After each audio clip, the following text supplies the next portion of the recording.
Hello दोस्तों, आज 5 अगस्त 2023 दिन शनिवार का आज के मुख्य समाचार, बड़ी खबरें, देश और दुनिया का ताजा अपडेट लेकर हाजिर हो गए हैं। शुरुआत करते हैं आज की पहली बड़ी खबर। राहुल गांधी को सुप्रीम कोर्ट से बड़ी राहत मिली है, सजा पर रोक लग गई है, बहाल होगी संसद की सदस्यता। मोदी सरनेम केस के मामले में सुप्रीम कोर्ट ने राहुल गांधी को बड़ी राहत दे दी है। सुप्रीम कोर्ट ने इस मामले में फैसला सुनाते हुए राहुल की सजा पर रोक लगाई है। जज ने राहुल गांधी को राहत देते हुए कहा कि हम सेशन कोर्ट में अपील लंबित रहने तक राहुल की दोष सिद्धि पर रोक लगा रहे हैं। राहुल गांधी की लोकसभा सदस्यता बहाली के लिए मंगलवार तक इंतजार करेगी कांग्रेस, नहीं तो फिर वापस कोर्ट जाएंगे। यानी सुप्रीम कोर्ट के फैसले के बाद राहुल की लोकसभा सदस्यता की बहाली का रास्ता साफ हो गया है। अब कांग्रेस पार्टी की नजर लोकसभा स्पीकर पर लगी है कि वे कब राहुल की लोकसभा में वापसी करते हैं। वहीं राहुल गांधी के हक में फैसला आने पर याचिकाकर्ता पूर्णेश मोदी ने कहा कानूनी जंग जारी रहेगी। याचिकाकर्ता पूर्णेश मोदी ने सुप्रीम कोर्ट के इस फैसले का स्वागत किया। उन्होंने कहा कि सेशन कोर्ट में यह मुकदमा अभी चलने वाला है और हमारी कानूनी जंग जारी रहेगी। लेकिन फिलहाल कांग्रेस नेता राहुल गांधी को मानहानि मामले में सुप्रीम कोर्ट से यह बड़ी राहत मिल गई है। कोर्ट ने राहुल गांधी के हक में फैसला देते हुए उनकी सजा पर रोक लगा दी है। कोर्ट के इस फैसले से कांग्रेस जोश में है। बड़ी खबर आ रही है, मणिपुर में इंटरनेट बैन के बीच एसएमएस से रिपोर्टिंग, हिंसा और फायरिंग जारी है। 93 दिन से 34 लाख लोग सिर्फ एसएमएस और कॉल के भरोसे हैं। 3 मई को हिंसा शुरू होने के बाद पूरे मणिपुर में इंटरनेट बंद कर दिया गया था। 83 दिन बाद 25 जुलाई को कुछ इलाकों में ब्रॉडबैंड की सेवा शुरू हुई। अब मोबाइल डेटा बंद हुए 93 दिन गुजर चुके हैं। इंडिगो फ्लाइट का एक इंजन आसमान में बंद हो गया। इमरजेंसी लैंडिंग कराई गई। पटना से 181 पैसेंजर लेकर दिल्ली के लिए उड़ान भरी थी। पटना एयरपोर्ट पर शुक्रवार की सुबह इंडिगो फ्लाइट का एक इंजन उड़ान भरते ही बंद हो गया। करीब आधे घंटे तक फ्लाइट आसमान में रही। पटना एयरपोर्ट पर इमरजेंसी लैंडिंग कराई गई। चलिए आगे बढ़ते दोस्तों, बड़ी खबर। पीसीएस ज्योति मौर्य की डायरी की होगी जांच, पति आलोक के साथ होगा आमना सामना। सप्लाई इंस्पेक्टर और प्रधान भी तलब किए जाएंगे। किसने कितना पैसा दिया, जांच टीम पता लगाएगी। रुपयों के लेन देन की जांच शुरू हो गई है। प्रयागराज के मंडलायुक्त को शासन से जांच मिली है। वहीं महाराष्ट्र के 2418 सरकारी अस्पतालों में इलाज पूरी तरह निःशुल्क मिलेगा। सभी टेस्ट भी फ्री होंगे। नासिक और अमरावती में कैंसर हॉस्पिटल भी मुफ्त इलाज करेंगे। महाराष्ट्र में 15 अगस्त से ही राज्य के सभी सरकारी अस्पतालों में इलाज पूरी तरह से मुफ्त होगा। शिंदे सरकार ने यह निर्णय राज्य कैबिनेट की बैठक में लिया, जिसमें स्वास्थ्य के अधिकार को मंजूरी दी गई है। मध्य प्रदेश से जुड़ी बड़ी खबर है, पुलिस कर्मचारियों को सोमवार से ही मिलेगा वीकली ऑफ। सीएम की घोषणा के बाद डीजीपी ने अफसरों को निर्देश जारी कर दिया है। एमपी में पुलिस कर्मचारियों को सोमवार से ही वीकली ऑफ मिलने लगेगा। बड़ी खबर है, एसबीआई बैंक ने सारे रिकॉर्ड तोड़ डाले। 3 महीनों में हुआ करीब 17,000 करोड़ रुपए का मुनाफा। देश के सबसे बड़े भारतीय स्टेट बैंक ने शुक्रवार को अपने जून 2023 तिमाही के नतीजे जारी किए और कमाई के मामले सभी पुराने रिकॉर्ड है वो धराशायी हो गए। देश के सबसे बड़े बैंक का मुनाफा 16,884 करोड़ रुपए हुआ। पिछले साल 6,068 करोड़ रुपए था। वहीं दिल्ली एनसीआर में बारिश का येलो अलर्ट है, गर्मी से राहत मिलेगी। आईएमडी के पूर्वानुमान के मुताबिक दिल्ली वासियों के लिए हफ्ते के अंत में राहत मिलने की उम्मीद है। आईएमडी के मुताबिक अगले 4 से 5 दिनों में रुक रुक कर बारिश होने का अनुमान है। दिल्ली एनसीआर में 6 अगस्त तक हल्की से लेकर मध्यम बारिश हो सकती है। सीबीएसई ने बड़ा फैसला लिया, पेरेंट्स मनमर्जी से खरीद सकेंगे बच्चों की किताबें और ड्रेस। स्कूलों ने मनमानी की तो फिर कार्रवाई होगी। अक्सर ये देखा गया दोस्तों की सीबीएसई स्कूल में एडमिशन लेने के बाद किताबें और ड्रेस लेने के लिए स्कूल खास दुकान या कैंपस में मौजूद स्टोर से ही खरीदने का दबाव अभिभावकों पर बनाते हैं। ये शिकायत अब बोर्ड तक पहुंच गई और इस पर अब कार्रवाई करने के मूड में सीबीआई आ गई है। बोर्ड से साफ निर्देश दिए गए हैं कि पुस्तक और पोशाक किसी खास दुकान से खरीदने के लिए कोई भी स्कूल अभिभावकों पर दबाव नहीं बनाएगा। ऐसा करने वाले स्कूलों की मान्यता रद्द कर दी जाएगी। साथ ही स्कूल कैंपस में ऐसी कोई भी दुकान वगैरह है तो उसे हटाने के भी आदेश दिए गए हैं। बड़ी खबर है, डिजिटल बर्थ सर्टिफिकेट का रास्ता साफ हो गया है। लोकसभा से ये बिल मंजूर हो गया है। राज्यसभा से मंजूरी मिलते ही ये कानून की शक्ल ले लेगा और इसी के साथ ही डिजिटल बर्थ सर्टिफिकेट की शुरुआत होगी। यह आसानी से मिल पाएगा, जो स्कूल में एडमिशन से लेकर सरकारी आवेदनों तक में काम आएगा। इस बिल के मंजूर होने के साथ ही बच्चों की उम्र कम दर्ज कराने की परंपरा भी खत्म हो जाएगी। यानी यह डिजिटल प्रमाण पत्र भविष्य में बहुत ही उपयोगी होने वाला है। कई सारे दस्तावेजों की जरूरत को ये कम कर देगा। प्रस्ताव में कहा गया कि बच्चे के जन्म प्रमाण पत्र को पेरेंट्स के आधार कार्ड विवरण से जोड़ दिया जाएगा और ये डेटा अस्पतालों समेत लगभग सभी सरकारी महकमों के पास मौजूद होगा, जिसका वे जरूरत पड़ने पर इस्तेमाल कर पाएंगे। सरकार जन्म और मृत्यु के रिकॉर्ड को मैनेज करने के लिए केंद्रीयकृत डेटाबेस तैयार करेगी। इसके लिए अलग से टीम बनेगी जो इसको मैनेजमेंट देखेगी। चलिए बड़ी खबर है, चंद्रमा के ऑर्बिट में एंट्री करेगा चंद्रयान 3। अब तक 2/3 सफर पूरा हो गया है। भारत का महत्वाकांक्षी मिशन चंद्रयान 3 अपने सफर पर तेजी से आगे बढ़ता जा रहा है और इसने अब तक अपनी आधे से ज्यादा की दूरी कामयाबी के साथ तय कर लिया। इसरो ने शुक्रवार को ताजा अपडेट जानकारी दी है। चंद्रयान 3 ने चंद्रमा की करीब 2/3 दूरी पूरी कर लिया और यह मिशन सफल चल रहा है। वहीं दोस्तों अचानक दिल्ली में सस्ता हुआ टमाटर।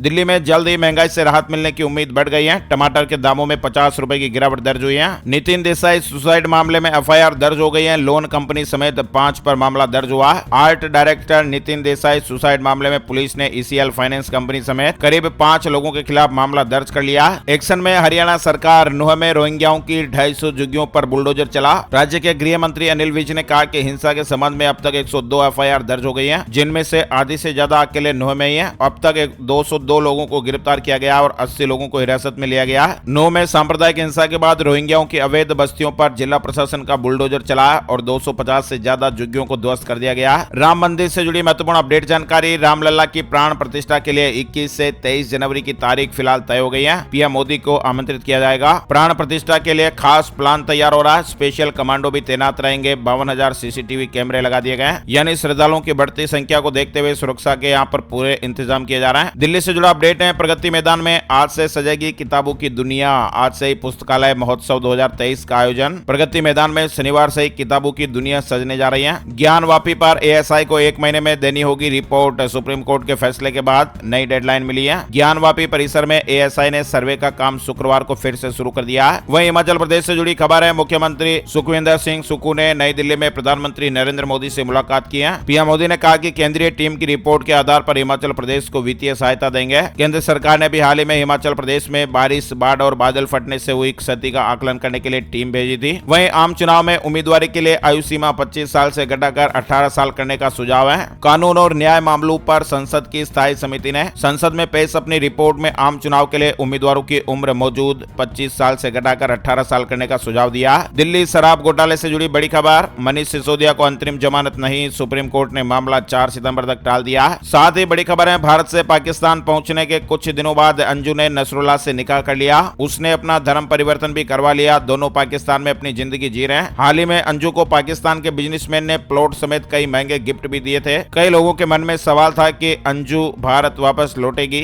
या फिर नहीं, लेकिन अब तस्वीर लगभग साफ हो गई है। अंजू का वीजा पाकिस्तान सरकार ने बढ़ा दिया और अब ऐसा माना जाने लगा कि भारत से अपने बच्चों और पति को छोड़कर गई अंजू शायद ही वापस लौटे। ऐसा भी कहा जा रहा है कि इन सब खेल के पीछे नसरुल्लाह का दिमाग है, जो कि पड़ोसी मुल्क में बैठकर कोई बड़ा गेम खेलने की कोशिश में है। बड़ी खबर है। केदारनाथ में आसमान से बरसी मौत। रुद्रप्रयाग में भारी बारिश के बाद 16 लापता हो गए। 3 शव बरामद हुए हैं। यात्रा रोक दी गई है। केदारनाथ के गौरीकुंड में तेज बारिश के बाद पहाड़ी से आया मलबा अपने साथ 2 ढाबे और 1 खोखा बहा ले गया। इनमें रह रहे 19 लोगों में से 3 के शव बरामद हो चुके हैं, जबकि 16 अन्य लापता है। इन सभी के मंदाकिनी में बहने की आशंका जताई जा रही है। हिमाचल प्रदेश में अगले 2 दिन भारी बारिश का अलर्ट है। भूस्खलन से लोग परेशान है। आईएमडी के मुताबिक शनिवार और रविवार को भी भारी बारिश की संभावना है, यानी अगले 2 दिनों तक हिमाचल में जबरदस्त बारिश हो सकती है। राजस्थान से जुड़ी बड़ी खबर। 7 अगस्त को राजस्थान को मिलेंगे 19 नए जिले और 3 संभाग। गहलोत मंत्रिमंडल ने मोहर लगा दी है। मुख्यमंत्री अशोक गहलोत ने मार्च में विधानसभा में 19 नए जिले और 3 संभाग बनाने की घोषणा की थी। उन्होंने कहा कि नए जिलों के गठन का अध्ययन करने के लिए एक उच्च स्तरीय समिति का गठन भी किया गया और राज्य सरकार को एक रिपोर्ट मिली है। राजस्थान मंत्रिमंडल ने शुक्रवार को राज्य में 19 नए जिले और 3 नए संभाग बनाने के लिए एक उच्च स्तरीय समिति के प्रस्ताव को मंजूरी दे दी है। वहीं एजुकेशन से जुड़ा अपडेट। अब विदेशी भाषा भी पढ़ सकेंगे नर्सिंग छात्र। फ्रेंच, जर्मन और ग्रीक सहित अन्य भाषाओं का विकल्प मिलेगा। नर्सिंग छात्रों के लिए शिक्षा मंत्रालय ने यह नया फैसला लिया है। नर्सिंग के विद्यार्थी अब व्यक्तित्व विकास के लिए विदेशी भाषा का भी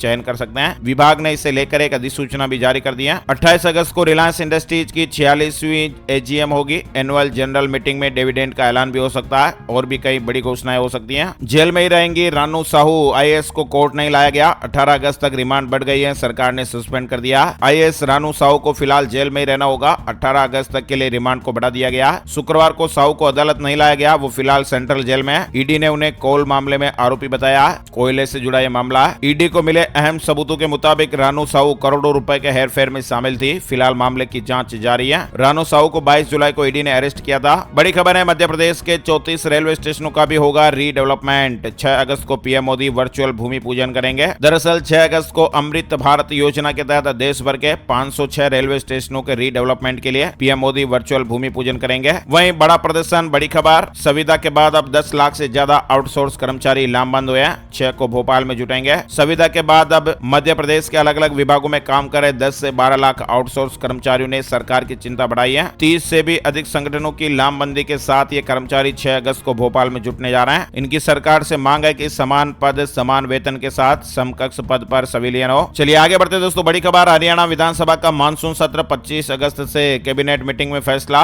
नई टीचर ट्रांसफर पॉलिसी को मंजूरी मिली है। हरियाणा कैबिनेट की मीटिंग शुक्रवार को सीएम मनोहर लाल खट्टर की अध्यक्षता में हुई और इस मीटिंग में नुआ हिंसा के साथ ही दूसरे अन्य एजेंडों पर भी चर्चा की गई। इसके साथ ही विधानसभा सत्र 25 अगस्त से शुरू करने का फैसला लिया गया। मीटिंग में 10 अगस्त के बाद शुरू होने वाली शिक्षकों की ट्रांसफर पॉलिसी पर सीएम ने अपनी अंतिम मोहर लगा दी है और भी कई बड़े फैसले हुए हैं। इंडिया की तीसरी बैठक 31 अगस्त से 1 सितंबर तक मुंबई में, संयोजक के नाम पर लगेगी मुहर। विपक्षी दलों की अगली व तीसरी बैठक 31 अगस्त से 1 सितंबर तक मुंबई में होगी। सूत्रों के हवाले से इस तरह की बड़ी खबर है। वहीं IRCTC कराएगा नेपाल और श्रीलंका का टूर, श्रद्धालु विदेश में यात्रा कर सकते हैं। देश में धार्मिक स्थलों के दर्शन कराने के बाद अब IRCTC श्रद्धालुओं को विदेश में भगवान राम और शिव के दर्शन कराएगा। इसके लिए IRCTC ने तैयारी की है। पशुपतिनाथ के दर्शन के लिए श्रद्धालु फ्लाइट के जरिए नेपाल की राजधानी काठमांडू जाएंगे और इसके लिए सारा अरेंजमेंट IRCTC करेगी। 21 अगस्त से इस यात्रा की शुरुआत होगी। IRCTC की वेबसाइट पर इसकी डिटेल आपको मिल जाएगी। बड़ी खबर है, आकाश के बाद अब पाताल भेजने की तैयारी, आ रहा है भारत का समुद्रयान। समुद्रयान भारत का दूसरा मेगा सी मिशन है और इसके लिए भारत मत्स्य 6000 पनडुब्बी को तैयार कर रहा है। मणिपुर मंत्रिमंडल ने राज्यपाल से 21 अगस्त को विधानसभा सत्र बुलाने की सिफारिश की है। वहीं गृह सचिव अजय कुमार भल्ला को 22 अगस्त 2024 तक 1 साल का सेवा विस्तार मिला। सहारा निवेशकों का पैसा आने लगा। अमित शाह ने अकाउंट में पैसा ट्रांसफर करके इसकी शुरुआत भी कर दी है। सहारा रिफंड पोर्टल के माध्यम से जमाकर्ताओं को उनकी राशि ट्रांसफर की जा रही है। PRD जवानों को होमगार्डों के बराबर सैलरी देने का आदेश। हाईकोर्ट ने एक जैसी सेवा के बावजूद कम पेमेंट को गलत बताया। इलाहाबाद हाईकोर्ट ने इस तरह का अपडेट दिया। उत्तराखंड में भी आई फ्लू के मामलों में बढ़ोतरी देखी जा रही है। सरकार ने अलर्ट जारी किया। CBSE 10वीं कंपार्टमेंट परीक्षा का रिजल्ट जारी हो गया। विद्यार्थी आधिकारिक वेबसाइट पर जाकर रिजल्ट चेक कर सकते हैं। अब बात कर लेते हैं दोस्तों gold price today, silver price today, सोने चांदी के भाव। सोने और चांदी की कीमतों में तेजी देखने को मिली है। शुक्रवार को सोने का भाव 59,298 रुपए प्रति 10 ग्राम पर रहा। वहीं चांदी का भाव 72,037 रुपए प्रति किलोग्राम पर रहा। IBJ की ऑफिशियल वेबसाइट पर आपको डिटेल जानकारी मिलेगी। अब बात कर लेते हैं वेदर न्यूज एंड एनालिसिस में संपूर्ण भारत का आज 5 अगस्त 2023 का मौसम पूर्वानुमान। मौसम की जानकारी का ताजा अपडेट आ गया। स्काईमेट वेदर अपडेट के मुताबिक अगले 24 घंटों के दौरान मध्य प्रदेश, छत्तीसगढ़, उत्तर प्रदेश, उप हिमालय, पश्चिम बंगाल, सिक्किम, असम, मेघालय और अरुणाचल प्रदेश में हल्की से मध्यम बारिश के साथ ही कुछ स्थानों पर भारी बारिश हो सकती है। उत्तराखंड, हिमाचल प्रदेश, पंजाब के कुछ इलाके, हरियाणा, दिल्ली, पूर्वोत्तर राजस्थान, कोंकण और गोवा, तटीय कर्नाटक, बिहार के कुछ इलाके, झारखंड और गंगेय पश्चिम बंगाल में भी हल्की से मध्यम बारिश होने का अनुमान है। वहीं पूर्वोत्तर भारत, उड़ीसा, दक्षिणी छत्तीसगढ़, विदर्भ, गुजरात, मध्य महाराष्ट्र, केरल, अंडमान और निकोबार द्वीप समूह, लक्षद्वीप में भी हल्की बारिश की संभावनाएं हैं। आज के मुख्य समाचार अपडेट में फिलहाल बस इतनी ही खबरें।